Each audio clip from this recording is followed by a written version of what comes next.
ونسكي ومحياي ومماتي لله رب العالمين لا إله إلا هو عليه توكلت وهو رب العرش العظيم আমার জন্য আমার আল্লাহই যথেষ্ট, তিনি ব্যতীত আর কোনো মাবুদ নেই, আমরা তার উপর তাওয়াক্কুল করি আছি, তিনি হলেন আরশে আজিমের মালিক। আমি মাঝে মধ্যে যখন বাড়ির মেয়েদেরকে নিয়ে যাই, আমি মাঝে মধ্যে ওদেরকে শোনানোর উদ্দেশ্য আমি এমনভাবে কোরআন তিলাওয়াত করি, এমনভাবে তাদেরকে আমি নিজে বলি, উদ্দেশ্য কিন্তু তাকে শোনানোর জন্য। যদি হতে পারে যদি এই খারাপ পথ থেকে যদি ভালো পথে চলে আসে, আল্লাহ যদি তাকে হেদায়েত দিয়ে দেয়, আমার একটা কোরআনের আয়াত দিয়ে আল্লাহ যদি তাকে হেদায়েত দেয়। আর সবার কপালে কিন্তু হেদায়েত থাকে না। অনেক মানুষ হজ করছে, কি হেদায়েত হয়ে গেছে? না ভাই, হেদায়েত আল্লাহ সুবহানাহু ওয়া তাআলা যাকে পছন্দ করেন তাকে আল্লাহ হেদায়েত দেন। আমি চেষ্টা করি যে আমি তাকে এই কোরআন তেলাওয়াত করতেছি, আমি কিছু মাঝে মধ্যে অর্থটা বলি, অনেক কিছু বলি। হতে পারে আমার এই কথা দ্বারাই সে যদি ভালো লাইনে চলে আসে, আমি এটাই চেষ্টা করি। বেশিরভাগ আমি যখন বারের মেয়ে উঠাই, আমি প্রায় এই কাজটাই করি এভরিডে। আমি খালি আজকে ফ্রাইডে তো আজকে তো বার বন্ধ আছে, বাট ফ্রাইডে বাদ দিয়ে অন্যান্য আদার্স দিনগুলো আমি যখন বারে দাঁড়ায় থাকি, তখন আমি মেয়েদেরকে যখন নেই, তখন আমি কোরআন তেলাওয়াত করি, প্লাস হইতেছে কিছু এমন কথাগুলো ওয়ার্ডস উচ্চারণ করি যে যদি আমার কথা দ্বারা সে যদি এই লাইনে চলে যায়, আল্লাহ যেন ওনার ওসিলা আমাকে ক্ষমা করে দেয়। আল্লাযী আনকাদা যাহরাক ওয়া রাফা'না লাকা যিকরাক ফাইন্নামাল উসরি ইউসরা ইন্নামাল উসরি ইউসরা ফাইজা ফারাগতা ফানসাব। ডিপ্রেশনে থাকি বা ইমোশনালে থাকি, তখন হতাশ যখন হয়ে যায়, তখন আমি বেশি সূরা দোহা পড়ি। আমার খুব পছন্দের একটা সূরা, যে সূরাটা হচ্ছে সূরা দোহা। বিসমিল্লাহির রহমানির রহিম।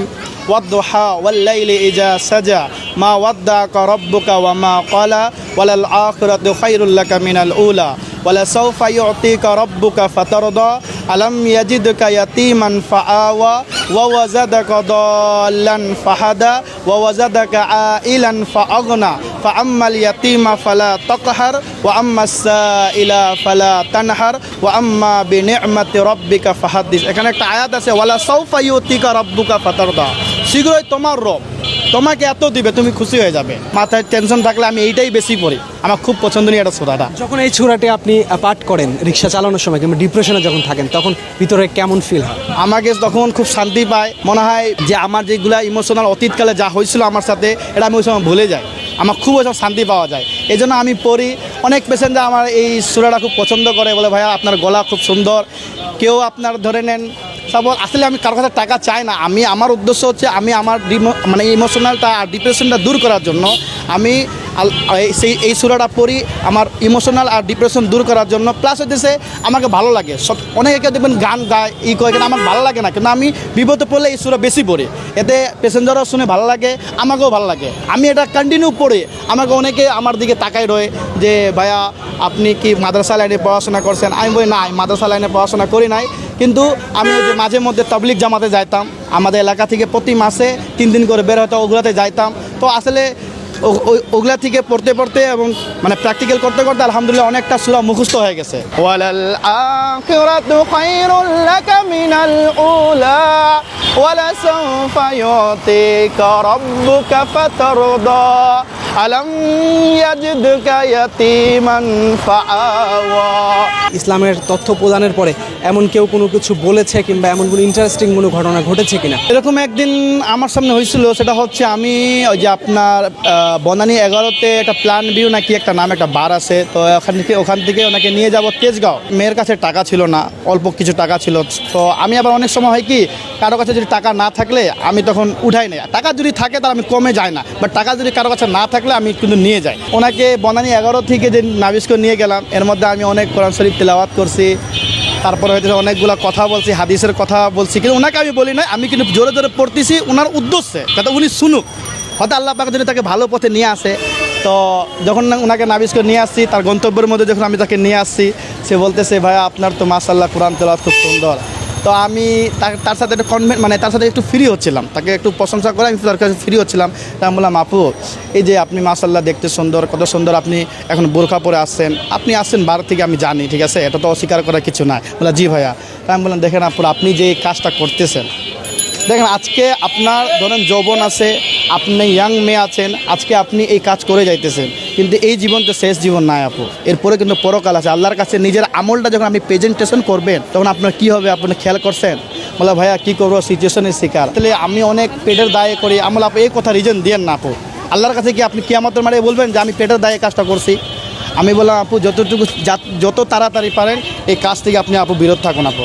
পরামর্শ তখন তার রিয়াকশন কেমন ছিল? তার রিয়াকশন বলছে ভাইয়া ঠিক আছে, আপনি যেহেতু আপনার কোরআন তেলাওয়াজ খুব সুন্দর লাগছে, আমাকে ভালো করে বুঝাইছেন ভাইয়া, ভালো লাগছে ভাইয়া, আমি চেষ্টা করবো ভাইয়া যে এই পথ থেকে চলে যেতে। তারপরে আমি ওনাকে আর দেখি নাই, এরপরে আমি তাকে দেখি নাই, অনেক দিন থেকে দেখি নাই। আমি প্রায় আমি বেশিরভাগই বারের দিকে থাকি, কিন্তু ওই মেয়েটাকে আমি এখনও চোখে পড়ে নাই। হতে পারে আল্লাহ সুবহানাহু ওয়া তাআলা কবুল করে ফেলেছেন নাকি জানি না ভাই। ইন্নামাল উসরি ইউসরা ফাইযা ফারাগতা ফানসাব ওয়া ইলা রাব্বিকা ফারগাব। এই যে একজন রিক্সা চালক, তিনি কোরআন তেলাওয়াত করছেন এবং রিক্সা চালাচ্ছেন এবং ধর্মের যে মেসেজগুলো রয়েছে, ধর্মীয় যে মেসেজগুলো রয়েছে সেগুলো দেওয়ার চেষ্টা করছে। কেমন লাগছে কিংবা কেমন লাগলো আপনার কাছে? আমার কাছে অনেক অনেক ভালো লাগছে, অনেক ভালো লাগছে ওনের কোরআন তালাওয়াতগুলো এবং তার যে ইমান আমলের যে কথাগুলো বলছে আমার কাছে খুবই খুবই ভালো লাগছে। আমি ওনারা বনানী থেকে নিয়ে আসছি 60 টাকা রিক্সা ভাড়া দিব বলে, কিন্তু এখন আমি ওনাকে খুশি 100 টাকা দিব। এত ভালো লাগছে আমার, এইগুলো মেধা আছে ইনশাল্লাহ। একটা আপনাকে মেসেজ দিই, সেটি হচ্ছে যে উনি শিক্ষিত একজন ছেলে, তিনি প্রথমে জব করতো, এখন তিনি রিক্সা চালাচ্ছেন এবং তিনি হচ্ছে কোরআন তেলাওয়াতের মাধ্যমে ইসলামের যে মেসেজগুলো রয়েছে সেগুলো তুলে ধরার চেষ্টা করছে।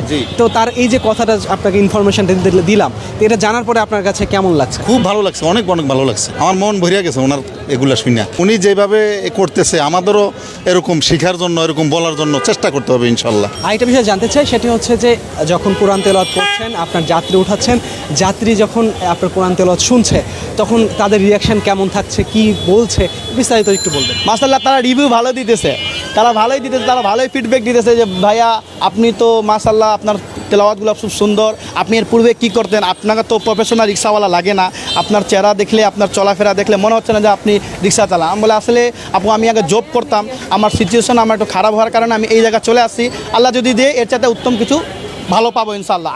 ইয়াউমাইযিন ইয়াসদুরুন নাসু আশতাতাল লিয়ুরাউ আমালাহুম ফামান ইয়ামাল মিসকালা যাররাতিন খায়রান ইয়ারা।